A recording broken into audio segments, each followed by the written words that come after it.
welcome back, or welcome to The Bookish Wolf. I'm Josh, and this is Freya. Alright, I get it. This book, it's already a movie. But I didn't know this. Today we'll be talking about Where the Crawdads Sing by Delia Owen. Alright, so the only reason why we ended up reading this book is because when we did our weekly walkthrough of Barnes & Nobles, we saw a book there that seemed pretty interesting, and we tried to add it to our Libby app, but it was a newer book, so it wasn't available on Libby at the time. But on the back of that book, it said, inspired by Where the Crawdads Sing. And so I went to add that book to our Libby app. There was a wait list for it. And so we added it. And then when it arrived on the Kindle, on the cover right there, it said, now a major motion picture. And so at this point, I'm thinking, all right, this has to be a good book, right? Because of course, if it's a movie, it has to be good. They don't make bad movies about books, right? Okay, for those of you who want a quick rundown, this is about a girl named Kaya who was abandoned by her family and forced to grow up alone in the marsh. While the town labels her as swamp trash, she learns to survive. She finds connections in nature and eventually forms relationships that will uplift her but also betray her. It's a mix of survival, love, heartbreak, resilience, and it was way more emotional than I expected. This book honestly was a 10 out of 10 from maybe the first 3 chapters of this book. Okay, so now for the long review. So what really stood out to me about this book was the theme of courage. At least that's what was the strongest theme I picked up from it. We see in this book there are 2 sides of the spectrum of courage. We see people who are cowardice. We see people who judge, who abandon. We see people who just make life harder for somebody who's already struggling. But then we also see the kind of courage it takes to survive when the odds are stacked against that person. And it starts from the very beginning. That is where our main character, Kaya, comes in. Kaya is by far one of my favorite characters I've ever read. She shot right to the top of the list, right next to Dobby the house elf. There's just something powerful about watching someone endure so much and just keep going. Even when the world around her labels her and underestimates her and they just push her aside, Kaya continues to survive. People in town call her family swamp trash, and that label follows her from such a young age, and it just continues on throughout her life. Before Kaya even really gets a chance to define herself, people have already decided that's what she is. We learn early on that her father is abusive and an alcoholic, and his actions will slowly tear the family apart. One by one, the people in Kaya's life leave the house. Chapter 1, one of the most unforgettable moments of this book for me was when Kaya watches her mother walk down the lane out of her house with her bags packed, her fake gator-heeled shoes, which were her best shoes at the time. Just like the clip of Frey at the beginning of this video, just that look of somebody just watching somebody leave, right? Also, Kaya's only 6 years old at the time. 6 years old, it's so young.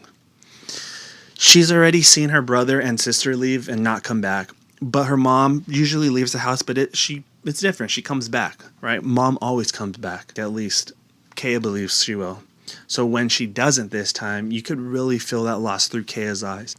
Kaya sits on the porch every night. She sleeps out on the porch. She watches down the lane. She listens for any noise of her mom, just hoping that her mom will come back. It's a simple image, but it's just something about that. There's just it sucks, dude. Her innocence and just the hope that she clings on to, right? It's just, so Kaya? Okay, Google. Kaya. All right, so maybe her name is Kaya. I looked it up on Google, right? Kaya still holds on to this hope day in, day out. The only sibling left that she still has is Jody, that's still living in the house, and he knows that their mother isn't coming back.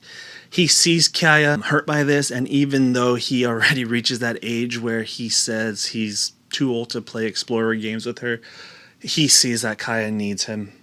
And so he takes this moment and he just steps back and he comes to be that big brother role that she needs, right? He tries to keep her mind busy. He goes out and plays with her in the marsh. Eventually, Kaya starts trying to piece together the life that her mother left behind. She tries to remember how her mom made breakfast, how she lit the stove, how she just kept the house running. Again, Kaya is only 6 years old. She suddenly has to survive in a world that expects just far too much of her. She can't do it perfectly. And when the reality collides with her father, he turns angry. He takes it out on her, which the dad just pisses me off sometimes. Most of the time. So Jody steps in and he just tries to protect his sister, right? He's only a kid himself. I think he's probably 10 or 11 at this time.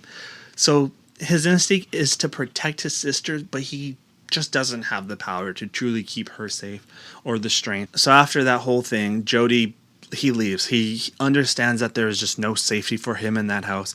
He tries to explain this to Kaya before he leaves. He also tells her if she hears people coming, because they will, she needs to hide and just not let them take her or see her. But to Kaya, it doesn't feel like survival. It feels like he's abandoning her. As she watches him walk down the lane for the last time, she remembers her nursery rhyme that her mother would tell her. Dude, she whispers to herself, speaking about herself, and says, "This little piggy stayed home." Dude, I cannot tell you how quickly I teared up in this book. I think it's the fastest I've ever teared up in any book. Right, it's a little kid seeing her whole family just leave and not come back. So now we're following Kaya as she's basically forced to grow up on her own. Her dad's still around at this point, but he's not really. He disappears during the day, sometimes longer than that, so Kaya is left to figure out how to survive by herself. Slowly, she starts figuring it out. Little by little, she learns how to make grits.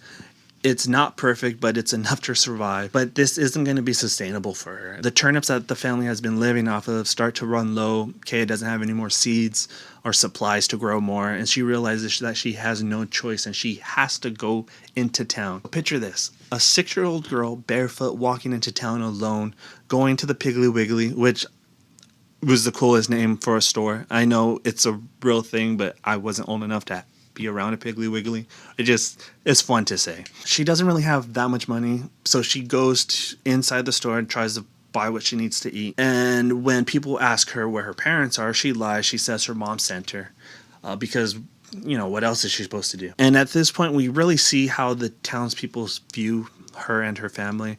There's a moment where a grown woman refers to Kaya right in front of her as swamp trash. So here we kind of see the world she's living in, and it's a world where they decided her worth before she even has a chance to prove herself. Through all this, Kaya spends so much of her time in the land surrounding her house. This is where we see the connection between her and the marsh. Again, she's still a child, so part of the marsh is just adventure. The outdoors is a place for her to explore, to imagine, to wander.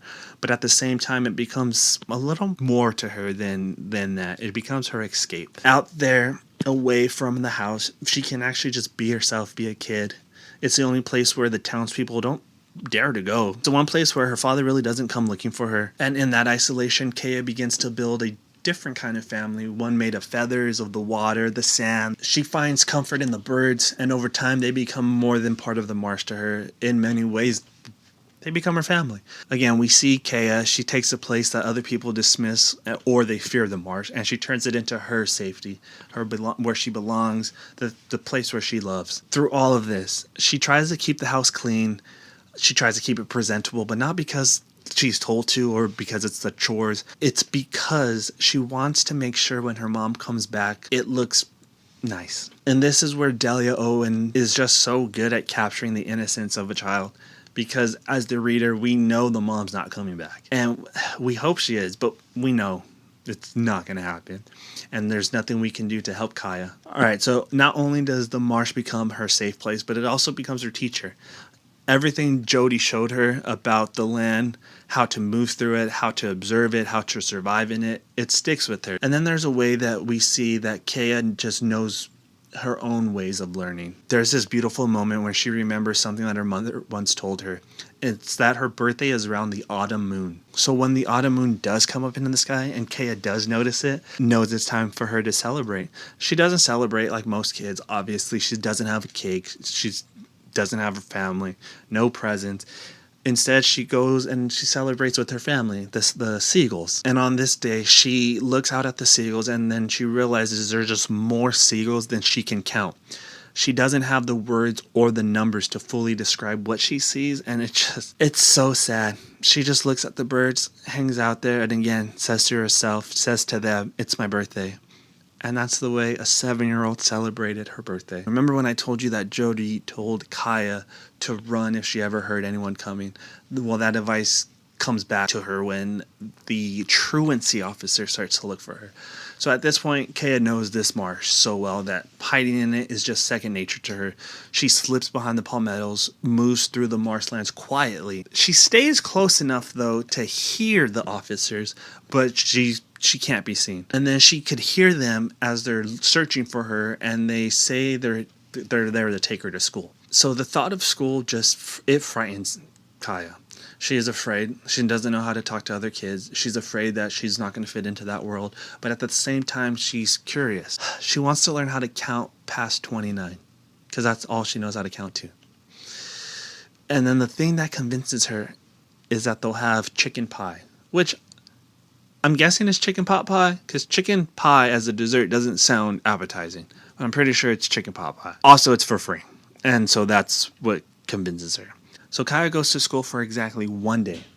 She hates it. She had a horrible time. We do find out her full name is Catherine Danielle Clark. She had to go in front of the class and tell them her name. And also at the same time, the teacher asked her to spell the word dog. And she spelled God. And the class made fun of her. And so she decided she's never going to go back. And that was what she did. She didn't go back. She went back to the life that she was used to, the life of the marsh. And at this time, we also saw a small glimpse of hope that almost like life might finally be shifted towards something normal. Kaya's dad finds out he's owed more money from his disability veterans check, but he has to go into town to settle it out. And so he's going to be gone for a couple days. And for once, when he comes back, he is in a good mood. But while he is away from that trip, Kaya notices his boat and decides to take it for a little ride. And again, we see how careful and clever Kaya is, because before she leaves, she opens the gas tank, looks inside, and she notices how much gas she's going to have to put back into the tank just so her dad doesn't get mad that she took the boat out or notices that she took the boat out.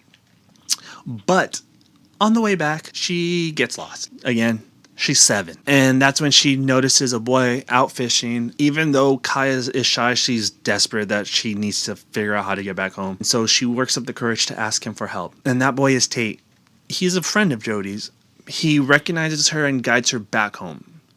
But what sticks out to her is the fact that he recognizes her and that she is actually remembered by somebody. Because Kaya has lived with little connections with people for so long that simply being remembered feels important. And after that, she starts to think about Tate constantly. Not in a weird way, but in a way when you've just been lonely for so long that kindness just lingers. It's not obsession, it's longing. She just wants company. She wants to be seen. Tate also can't stop thinking about her either. He sees how young she is and how alone she is out there, and he imagines his own sister in her place. And that's what makes the concern for her seem so genuine. And so then when Kaya's father does come back, like I said, he is in a better mood, and it actually seems like things will be better. They eat together now. Kaya kind of figures out how to cook things a little bit better. Kaya asks him to take her fishing, and he even stops drinking for a little bit. They go fishing almost every day. For a brief moment, it feels like things are finally going to be normal and the way that they should be. So, of course, it's not going to stay like that. One day, Kaya notices a letter in the mail. Again, with only one day of schooling, she doesn't know how to read it. So she can't read it. She has to wait for her dad to come home. She doesn't know what the words say, but she recognizes her mom's handwriting. It's the same handwriting that is in the Bible that her mother written the whole family's names and their birthdays and things like that. So she shows the letter to her dad. And you would think this is going to bring joy to the dad. Or he's going to read the letter to Kaya. No. That happy life, gone. The letter brings rage. We don't know what it says. The dad just throws it into the fire, packs his stuff, and leaves. Kaya, of course, is going to rush to the letters so it stops burning. She gets some of it, ashes, little pieces. She ends up saving that, leaving it in a jar, and she keeps it for the remainder of her life. That's the last thing from her mother. She also sees her dad walking down the lane with this stuff. She realizes that she's seen this image before. The same scene has played out. Her father is leaving her. He has all his stuff. He is not going to come back. So she simply, out of frustration, just cusses him out. It's perfect. Right. And at this moment, Kaya is going to be truly on her own. From here, we really see Kaya grow up fast. She learns how to survive. She figures out how to make money, how to navigate through the world just enough to get by. And this is when we see probably the greatest people in this book. Jumpin and his wife, Maybelle. They're colored people in this book because I forget when it's set, but it's still when segregation is happening. And so that's how they're described. They don't take her in, but they become the closest thing she has to parents. They're the kindest souls in this story, like I said. They don't try to change her. They just support her in all the ways that she needs. So Kaya learns how to collect mussels, which she used to do with her family, but she would sell them to Jumpin, and he only buys enough for him to sell that day. So if someone comes before her, she's out of luck. So she tries to figure out something else to do. She learns how to smoke fish. She's horrible at it, but Maybelle still collects it from her in exchange for some clothes, from some supplies for the house, because they know she's on her own. They know something's wrong. They never asked her, but they know. And they take the fish anyway. So as the years pass, one day as she's exploring, she sees the group of kids, the same kids that were in the classroom the day she went to school. And so she hides in the pimentals. Basically her go-to. She watches from a distance. She doesn't know most of their names except for one, Chase Andrews. She remembers him because the day she went into town, the day she got called swamp trash, is the day he almost ran into her with his bike and blamed it on her for standing in the way. So Kaya continues to explore the marsh, and then she notices that there's a feather placed on a tree stump, and it's not there by falling there naturally. It's intentionally set there. So she approaches it carefully, and she begins to realize that somebody is leaving, and she realizes that someone left this for her. More objects appear over time, and Kaya starts to feel like she's made an unseen friend. Kaya feels that she needs to leave something in return, and the only thing she could think of is the most rare feathers that she has of a young eagle. Eventually, she finds a bag of supplies, but also a letter. And once again, we're reminded that Kaya still can't read. She has no way to understand those words, but worse, she has no way to respond. Until one day, she finally meets who is leaving these gifts at the stump. It's Tate. He's the one who's been leaving the gifts, and instead of overwhelming her, he offers to teach her how to read. So Tate and her begin meeting. He teaches her how to read. He brings her books from the school that they don't use anymore. She loves the science books. She begins to access a world that she just had never had access to before. All right, so let me tell you something, though. Tate is a senior in high school. Kaya is 14. And so, of course, as you're reading this, you're going to feel a little bit protective of Kaya. No matter how much she could take care of herself, there's just some things she doesn't know about. And we as readers do. So, of course, we're going to feel a little protective of this, right? He's going alone in the marsh with Kaya. No one's around to see. And so I had a bad feeling something was going to happen. I was wrong. Tate actually doesn't take advantage of her. That's not where it goes. He actually explains it to her that it's, not right to act in those ways. Eventually, they do develop some sort of feelings for each other. They fall in love in an innocent way. It's as real as it can be for a first love. And that's when Tate leaves for college, though. He promises he'll come back on the holidays and during the breaks. He doesn't. So when he's in college, he starts to be around other college students, other faculty, just a whole different world. And so in his head, he thinks that Kaya wouldn't feel comfortable, that she's been too isolated. She wouldn't be able to bring herself into his world. It would only lead to hurt. So he makes that decision for her, except for he never tells her, doesn't write her a letter, doesn't show up and let her know. And once again, we see Kaya in the same position we've seen her before, waiting for someone she loves, waiting for somebody to come back, only to realize they never will. And so after Tate never comes back, Kaya's once again, she's alone. She goes back to what she knows, exploring the marsh, staying hidden, living in a world that has never abandoned her before. Every so often, from a distance, she still watches the group of people gather at the beach, and among them, she still notices Chase Andrews. This time, though, things are a little different. One day, while Kaya is going to jump-ins, Chase approaches her at the wharf, and instead of ignoring her like the rest of the town does, he shows her interest. He's kind to her, and he invites her on a picnic. And for some reason, Kaya accepts because she just wants to feel wanted. And eventually, they end up in a relationship. Chase tells her all the right things. He talks about marriage, about their future together, about building a life with her. And Kaya, who has been abandoned over and over, she wants to believe him. I don't know if you can't tell, but I don't like this guy. Eventually, she's going to ask when she's going to meet the family and friends. And guess what? Every time there's an excuse. There's a delay, a reason to wait. So we know deep down something just isn't right. This is where we find out the truth. Chase is set to get engaged, is set to get married. To Kaya? No. To somebody else in town, some blonde chick. And how did Kaya find this out? She found out in a headline in the newspaper. Not from Chase, not from a letter, from the newspaper. The same newspaper that the whole town seen. Once again, Kaya trusted somebody, and once again, she's left behind. So after everything with Chase, there was a part of me that thought, wouldn't it be convenient or just nice if something bad happened to him? Well, it does.